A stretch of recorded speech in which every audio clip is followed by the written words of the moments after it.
Halo teman-teman, jumpa kembali dengan saya di channel Sinyal Kripto, yaitu channel yang membahas berita-berita populer tentang dunia kripto. Oke teman-teman, untuk video kali ini saya akan membahas khusus tentang koin Terra Luna ya, yang akhir-akhir ini telah mengalami kejatuhan harga yang cukup signifikan, hampir minus 100% ya. Kalau 100% banget sih tidak ya, 99,99%.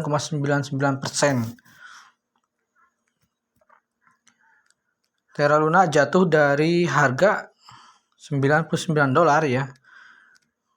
Kemudian jatuh ke harga 0,000 sekian gitu ya. Kalau dirupiahkan itu berarti dari harga sekitar 1.500.000 jatuh ke harga 0,005 rupiah ya, jadi hampir mendekati 100% lah penurunannya.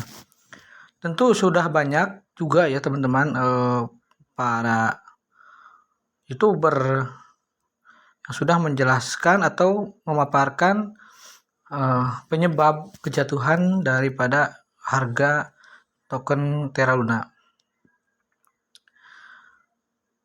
Oke, sebelum saya melanjutkan pembahasan tentang Terra Luna, jangan lupa di subscribe terlebih dahulu ya channelnya.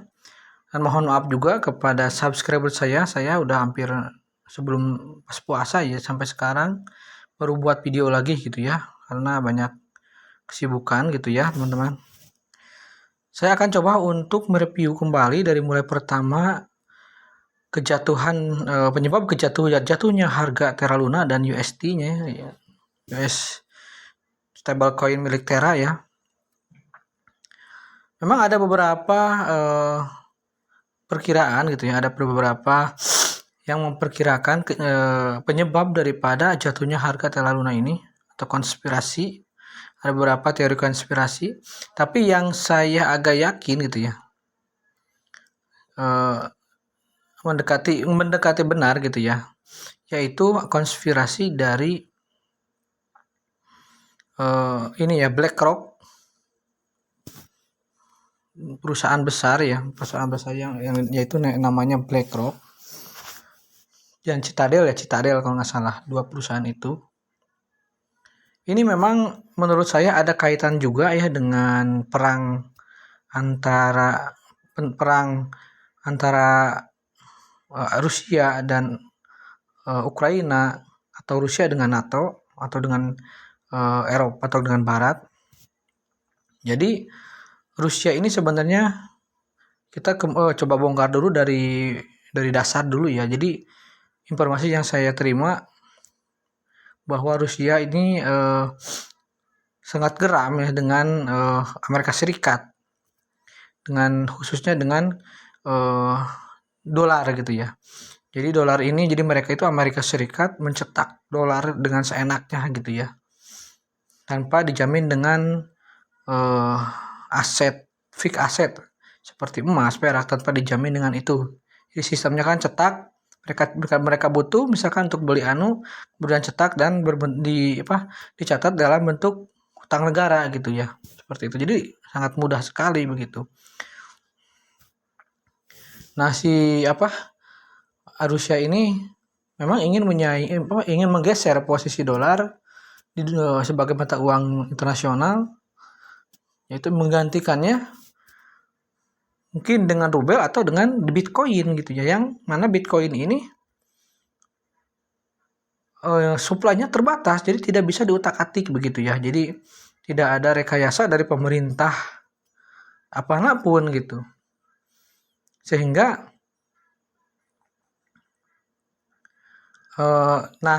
sehingga Rusia akhir-akhir ini kan rencananya, informasinya akan melegalkan kripto ya sebagai alat pembayaran.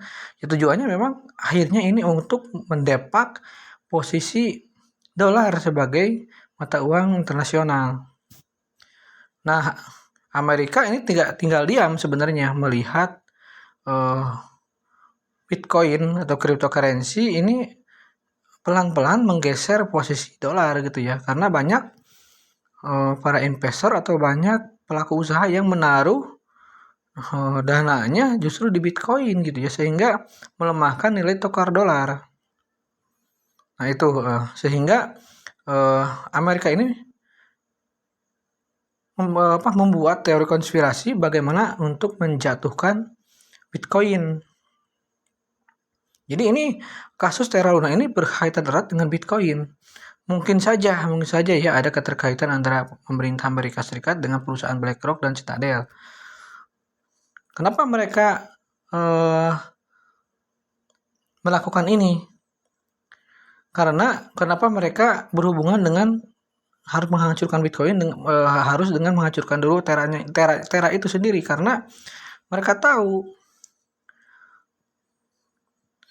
Terra Luna ini adalah kripto terbesar 10 besar ya di CMC, dan si pemilik Terra ini memiliki ribuan Bitcoin, kemudian dia punya UST-nya yang mana di dalam ekosistem Terra ada yang memiliki kelemahan. Apa kelemahannya? Jadi si USD yang harusnya 1:1 dengan dolar Amerika ini di backupnya dengan koin Luna. Seharusnya kan kalau namanya stable coin itu bagusnya itu di backup dengan dolar lagi, atau minimal emas misalkan, aset real gitu ya, bagusnya dengan dolar lagi. Nah si USD ini koin stable coin milik Terra ini di backupnya dengan koin Luna gitu.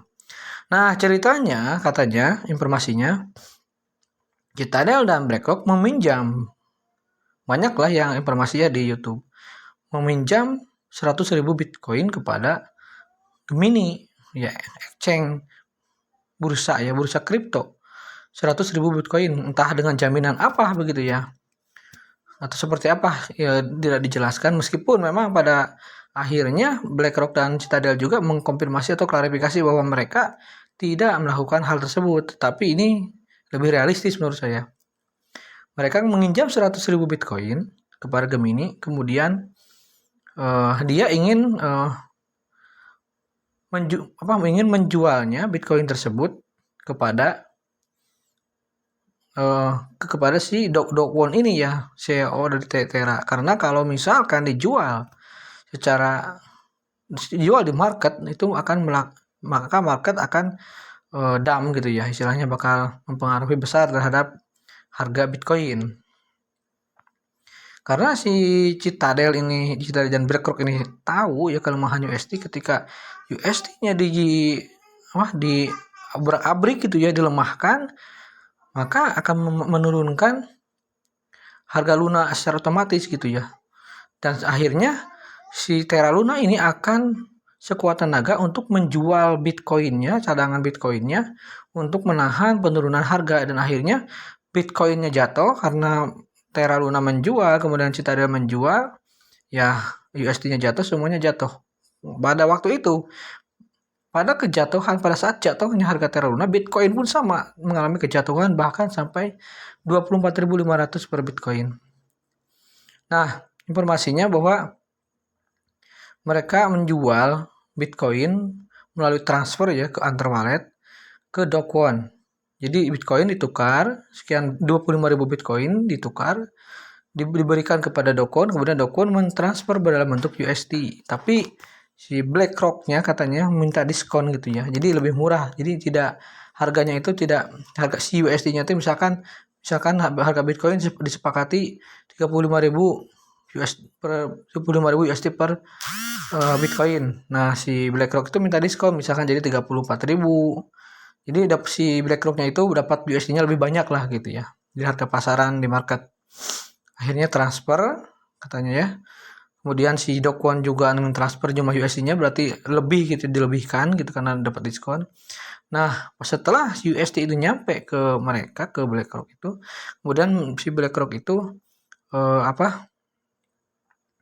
menjualnya secara instan dan jumlah besar, menjual USD-nya, sehingga harga USD memang waktu itu telah mengalami penurunan yang cukup signifikan ya USD. Nah, ini dari $1 ini dia turun ke $0,6 waktu itu. Ada penjualan instan gitu. Nah, itu diduga si BlackRock gitu yang melakukan itu. Sehingga ketika harga USD ini turun, maka untuk menyeimbangkan agar si harga USD kembali ke $1, maka si Terra Luna ini harus mencetak atau ngeprint, ngecetak jumlah supply-nya karena tidak terbatas di sistem Terra Luna ini. Si supply-nya itu tidak dibatasi. Jadi ketika harga stable coin-nya jatuh, maka akan banyak pencetakan token baru Luna gitu kan. Semakin banyak dari 700 yang saya terakhir lihat ini dari 700 juta Terra Luna, koin Terra Luna, dan terakhir itu tercetak sampai 6,9 triliun loh. Jadi 700 juta ke 6,9 triliun. Jadi angka yang harganya asalnya 1.500.000 menjadi 0,005 rupiah. Nah, pertanyaannya kemana uang para investor itu larinya? Karena hampir semua ini mengalami kerugian, yang membeli di harga $1,500 sampai harga Rp1 itu waktu itu mengalami kerugian, semuanya dirugi. Jadi ternyata si dana itu memang si angka harga itu si uang itu terpecah kepada